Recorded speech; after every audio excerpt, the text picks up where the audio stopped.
সভার বক্তব্য রাখার জন্য অনুরোধ করছি শ্রী নওশাদ সিদ্দিকী মহাশয়, মাননীয় সদস্য নওশাদ সিদ্দিকী মহাশয়। সময় 10 মিনিট। জি স্যার। ধন্যবাদ স্পিকার স্যার। আপনার দাবি নম্বর 15 বিদ্যালয় শিক্ষা বাজেটের বরাদ্দের উপরে আলোচনা করতে দেওয়া।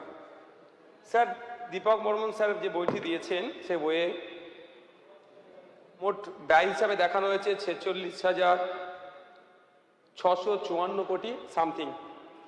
আর স্যার এই হাউসে বাজেটের বই যেটা দিয়েছিল, যেটা আমাদের ডক্টর স্বপন দাশগুপ্ত স্যার বলেছিলেন, সেখানে 44,948 কোটি টাকার কথা বলা হয়েছে।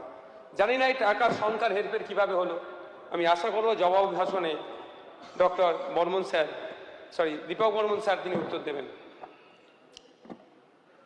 স্যার, রাইট টু এডুকেশন সংবিধানের 21 অনুচ্ছেদে স্পষ্টভাবে উল্লেখ করা আছে 6 থেকে 14 বছরের শিশুদের রাজ্য সরকার বিনা খরচায় আবশ্যিক শিক্ষাদানের ব্যবস্থা করবে।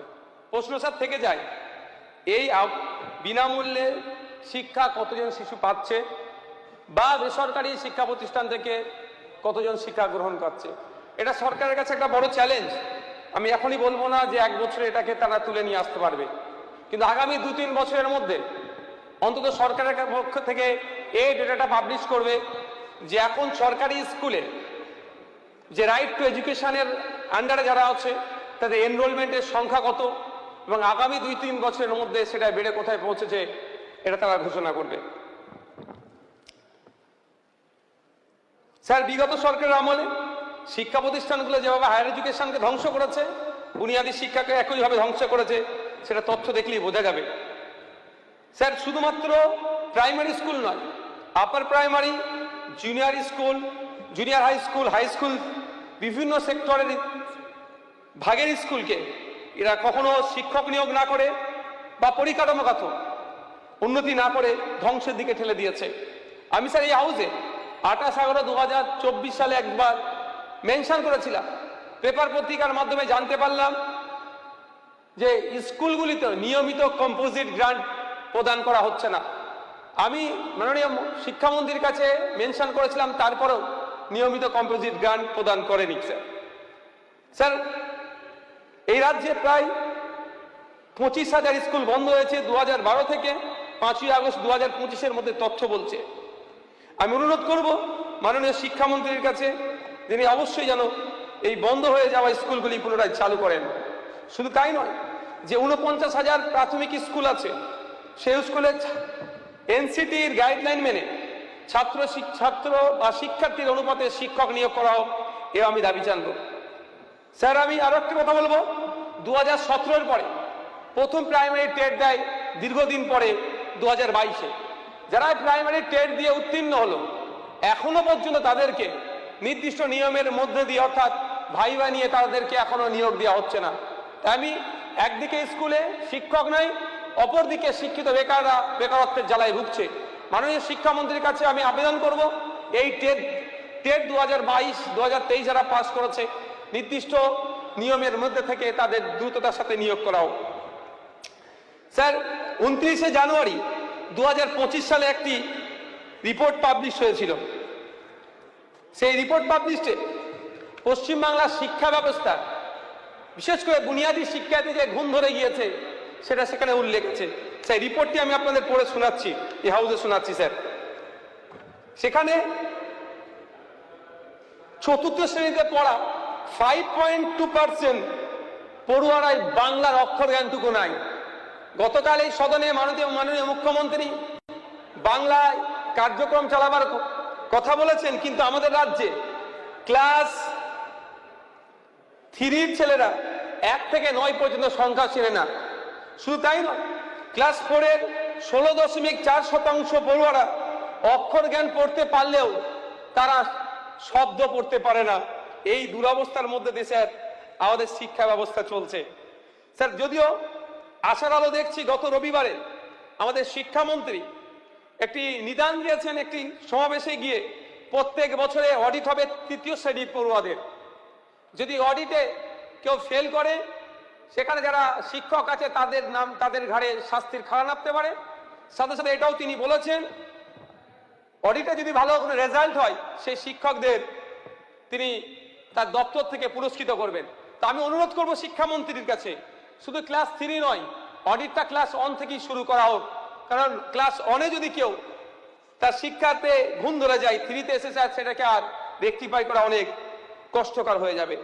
স্যার বাজেটে উল্লেখ আছে পিএমসির মাধ্যমে মাধ্যমিক শিক্ষা ব্যবস্থার সার্বিক উন্নয়নের কথা, তবে নির্বাচিত বিদ্যালয়ের কথা বলেছে। স্যার এখানে প্রশ্ন থেকে যাচ্ছে, তাহলে কতগুলি পিএমসির মাধ্যমে স্কুল চলবে বা পিএমসির অন্তর্ভুক্ত হওয়ার ক্রাইটেরিয়া কি, এরও কিন্তু বিস্তারিত চর্চা এই বাজেটে নাই। স্যার স্মার্ট ক্লাসরুমের কথা বলা হয়েছে বাজেটের মধ্যে। অবশ্যই যুগের সাথে তাল মিলিয়ে আধুনিক শিক্ষায় শিক্ষিত হতে হবে, এটাকে অবশ্যই স্বাগত জানাই। ডিজিটাল ক্লাসরুমের উপর জোর দেওয়া হলো, বাস্তবে যদি আমরা দেখি প্রায় 95.3% স্কুলে কম্পিউটার নাই এবং ইন্টারনেট নাই প্রায় 80% স্কুলে। এই যে গ্যাপটা আছে, এই গ্যাপটাকেও স্যার পূরণ করতে হবে। সাথে সাথে আমি শিক্ষামন্ত্রীর কাছে অনুরোধ করব, যেহেতু আমাদের ডিজিটাল ক্লাসরুম, স্মার্ট ক্লাসরুমের দিকে আমরা ধাবিত হচ্ছি, যে আমাদের রাজ্যের প্রাথমিক স্তর থেকে কম্পিউটার এডুকেশন বাধ্যতামূলক করা হোক। কারণ আমরা দেখেছি পৃথিবীর যত উন্নতশীল দেশগুলি আছে, প্রত্যেকটা দেশের প্রাথমিক স্তর থেকেই কম্পিউটার এডুকেশন বাধ্যতামূলক করা আছে। স্যার আমাদের কাছে একটা বড় চ্যালেঞ্জ, প্রাইমারি থেকে উচ্চ মাধ্যমিক পর্যন্ত যেভাবে ড্রপ আউট হচ্ছে, যে মারাত্মক ব্যাধি আমাদের পশ্চিমবাংলাতে এসেছে, সেটাকে আমাদের রোধ করতে হবে। কারণ আমরা যদি দেখি 2025 সালে শুধু একটা যদি ডেটা দিই, মাধ্যমিক স্তরে মাধ্যমিক পরীক্ষা দেয়নি, তারা রেজিস্ট্রেশন করেছে, সব করেছে 43,000 ছেলে মেয়ে। এইগুলোকে আটকানোর দায়িত্ব আমাদেরকে স্যার কাঁধে তুলে নিতে হবে। স্যার বাজেটের বই দেখছিলাম যে আপনার স্কুলে পানীয় জল এবং শৌচালয়ের 100% ব্যবস্থা করবে, কিন্তু বিগত 15 বছরের সরকার কিভাবে প্রাথমিক শিক্ষা ব্যবস্থাকে, স্কুল শিক্ষা ব্যবস্থাকে ধ্বংস করেছে, এটা আমাদের একটু জেনে রাখা দরকার। এটা কতটা অ্যাচিভ করতে পারে আমাদের নতুন নির্বাচিত সরকার, সেটা দেখার বিষয়। 24.5% স্কুলে স্যার পানীয় জলের ব্যবস্থা নাই। 17.7% স্কুলে শৌচালয় নাই। 15.5% স্কুলে মেয়েদের জন্য আলাদা শৌচালয় নাই। শুধু তাই নয়, 5.4% স্কুলে শৌচালয় থাকার পরেও মেয়েদের জন্য সেটাকে তালা বন্ধ করে রেখে দেয়। এই দুরবস্থার মধ্যে দিয়ে আমাদের শিক্ষা ব্যবস্থা স্যার চলতো। স্যার পরিশেষে একটা কথা বলবো, যে আমাদের শিক্ষা ব্যবস্থা বাঁচাতে গেলে যুগান্তকারী পদক্ষেপ নিতে হবে, দৃষ্টান্তকারী পদক্ষেপ নিতে হবে, তা উল্লেখযোগ্য পদক্ষেপ নিতে হবে। তার মধ্যে একটা হচ্ছে, আমরা যারা জনপ্রতিনিধি আছি, চাই এমএলএ হোক বা মন্ত্রী হোক, তা থেকে শুরু করে সরকারি কর্মচারী এবং সরকার পোষিত যে সমস্ত কর্মচারী আছে, আইন করে তাদের পরিবারের ছেলে মেয়েদেরকে প্রাথমিক স্তর থেকে মাধ্যমিক স্তর পর্যন্ত সরকারি স্কুলে পড়াশোনা করা বাধ্যতামূলক করতে হবে। তাহলে আমি মনে করি তাহলে শিক্ষায় যে ঘুম ধরেছে অনেকটা কাটবে। কারণ স্যার সরকারি স্কুলে যারা শিক্ষকতা করে তারা ওয়েল স্কিল্ড, এনসিটির গাইডলাইন মেনে, কেউ বিএড কেউ ডিএলএড করে তারা শিক্ষকতা করছে। অনেক ক্ষেত্রে প্রাইভেট স্কুলে দেখা যায় এনসিটির গাইডলাইন তারা মানে না। তাই স্যার আমি অনুরোধ করব, সাথে সাথে যে স্কুল শিক্ষাকে সচল রাখার জন্য এবং স্কুল ছুটেদেরকে যারা স্কুলে ফিরিয়ে নিয়ে আসে, অর্থাৎ চুক্তিভিত্তিক যারা আছে বা এজেন্সির মাধ্যমে যারা নিয়োগ করা হয়েছে, যেমন পার্শ্ব শিক্ষক, এনএসকিউএফ, আইটিসি, কম্পিউটার টিচার থেকে শুরু করে যারা আছে, তাদের সাম্মানিকের দিকে আমাদের একটু মাথায় রাখতে হবে।